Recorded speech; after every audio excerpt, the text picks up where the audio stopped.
sumuko, hindi ba? Walang ibang gugulo pa sa'yo. Wala rin magbibigay sa'yo ng atensyon. Pero sa totoo, masakit pa rin. Parang wala kang lugar sa mundong ito. Kaya iisipin mo wala kang silbi at wala kang magagawa.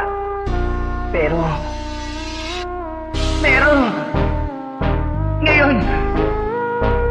May kaibigan na ako. At sa tuwing gusto ko lang sumuko,